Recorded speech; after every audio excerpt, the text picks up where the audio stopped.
Helen with Jason Parillo, who's been on quite a roll lately. Congratulations on all your wins with Cris Cyborg and the new middleweight champion, Michael Bisping. Thank you. Yeah, I'm excited. That my fighters have been doing well lately. So has the celebration stopped yet, or are you guys still going? I'm drunk right now. No, yeah, the celebration, it's going to go all week. I mean, It happens to be my birthday week, too, at the same time, so it works out kind of nice. I'm just going to kind of use this title in my birthday week to just be pretty much lazy, eat and drink whatever I want. Well, that seems like a great present. Michael Bisping, win the middleweight championship. That's huge, right? Has it soaked in yet? Honestly, there couldn't be a better present. Yeah, it actually soaked in right away because I really did know Mike was going to do it. I really did know that. I really believed in my heart. I didn't have doubts in my head. I knew where we were at leading up to that fight. I know Luke gave us big problems back in the day, but I knew Mike has came a long way since their first fight, and I knew that Mike was going to win it. I knew it. So, but taking the fight on such short notice and being such a huge fight and the title fight, something that, he's wanted for a very, very long time. How did you get him mentally prepared and confident enough to, be able to go in there and do what he did to Luke? Momentum was already there from the Anderson Silva fight. That was just a couple of months prior to this fight, really. I mean, we just finished a fight. Mike went out and did his movie, and but he was staying in shape out there. And like I said, the momentum was there from that Anderson fight. We prepared mentally, emotionally, and physically leading up to the Anderson fight to where he turned the corner on how he's connected both mentally and physically, and all his experience came into play in that Anderson Silva fight, and gave him a tremendous amount of confidence. Well, we just rolled it right over into the world title shot and took it. Now, Luke, they had some exchanges after in the post-fight conference. Do you think that Luke is deserving to kind of have, a trilogy fight with Michael Bisping again, or do you think he kind of should have to work his way back up? Well, I mean, it's a fair question because Luke obviously never had defended his title yet, so you can argue that maybe he needs to climb back up the ladder there. Yeah. It's hard for me to really say on that. For me, I'm not even thinking about it, and it's a question that I'm sure Mike's asked right away, and it's a question that people are asking me, anywhere from my friends and family to strangers. In all reality, for me, Mike needs to just kick back and relax for a week and not even talk about it. And not that I don't want to talk about it, but I don't think there should even be a thought about what he should do right now, if he should fight Luke or if who deserves what, because most of all that I know is the person that deserves the title is Michael Bisping. He put 10 years into this. There's guys in their 20s that win titles and they take it for granted. I think this is something that Mike should sit down and appreciate and enjoy, for a few weeks, before he starts thinking about what his next move is. Mike's a fighter. Win, lose, or draw, it's going to be hard to get that guy to retire because it's just something he loves to do. So, he's going to be defending the title. There's no doubt in my mind, but he shouldn't even think about it at this point. I'm hoping he can just go on vacation with his family and really just enjoy the moments for the next few weeks. Yeah, absolutely. And you said it's been quite a journey the past 10 years, but also almost 7 years ago, UFC 100, when he fought Dan Henderson, and Henderson fought Hector Lombard this past weekend at UFC 199 as well. What were your thoughts on Dan's fight and knockout over Lombard? Oh, it's exciting. I mean, I've even talked to Mike. I mean, if age and time, permitted it, I've always told Mike I want that rematch with Dan Henderson. I mean, he's not in a position ever to fight for the title. I don't know if that'll ever happen. Maybe they'll do it down the line when Mike's 45 and Dan's 50. Who knows? But doesn't take away from the fact that I was pretty excited to watch Dan do that. I'm an older guy myself, so I like to see these old guys in their 40s kick a little ass. You know what I mean? So it was fun to watch. And Dan's a fun guy to watch because he gets hurt and he has no quitting in him, and he fights. Every one of his fights are pretty exciting, and it was exciting to see him win the way he did.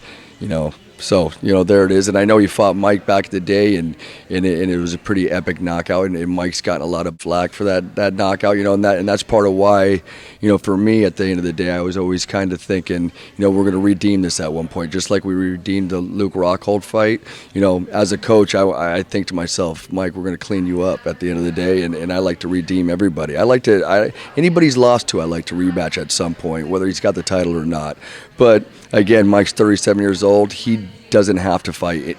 I think he doesn't have to fight anymore if he doesn't want to at all. He's had a crazy career, and he's done amazing things. And most of all, he won a world title. He could walk out in the sunset if he wanted to. I don't think he will, and I know he won't because Mike's a double tough son of a bitch. He's a fighting man. So, at the end of the day. Yeah, there it is. It was exciting to see Dan win that fight, but I got a lot of thoughts on that too at the end of the day. But who would you want to see Mike defend his title against? Like, does it matter to you guys, or? For me, it doesn't. It's hard to say, and the reason why it doesn't really matter is because Mike's never turned down a fight, anyways. As Mike was campaigning for a title all these years, he's fought numerous amount of 10 top guys. All high, the best guys in the division, and Mike doesn't turn down the fight as a contender. What would make him turn down a fight as a champion? No, so it's hard to even think who would we want to pick and choose because we never really picked and choose anyways. He just fought whoever they dished to him, and obviously it turned into a world title after some time. But is there anybody particular in mind? No, I whoever makes the most sense, So that again, we'll cross that path when it comes. Just like I was saying about Mike, I like to see him just think about nothing else but his family and traveling and just enjoying and just appreciating all the hard work that he's done all these years to win that world title. It's funny when you're a fighter, you win a fight, you're raising your hands, you got all this enjoyment, and it's not more than minutes to seconds later where people are going, so who's next? And you're going, Jesus, can I enjoy this one for 1 minute? So. There it is. That's the way it is, I guess. Yeah, and well, speaking of, another dominant fighter and someone you've trained who made her UFC debut at 198, Cris Cyborg, what do you see is next for her? I know she's been saying that she wants to defend her Invicta title, but as her coach, what do you want for her? I want what's best for her, really. Cris Cyborg's been a champion for many years now. She's been a champion with me for almost going on 5 years now. She was a champion for 5 years prior to that in Strikeforce. I want what's best for her. I want her to capitalize, not only letting the world know how great of a fighter she is, what a great human being she is, but also, she should generate and get the money and the paydays that she deserves, So, I'm guessing where she's at in her career, numbers are going to start making more sense than any type of emotional decisions on fighting, but I want to see her on the big stage in the UFC. Obviously, I think that's where everybody wants to see her. Cris is loyal to fighting. Her world title, her 145-pound title. There's a lot of girls that do actually compete in that division that she feels like she'd be letting them down too at the same time by abandoning that division. She feels if she abandons 145-pound division, 145-pound division is gone. So she's in a catch-22.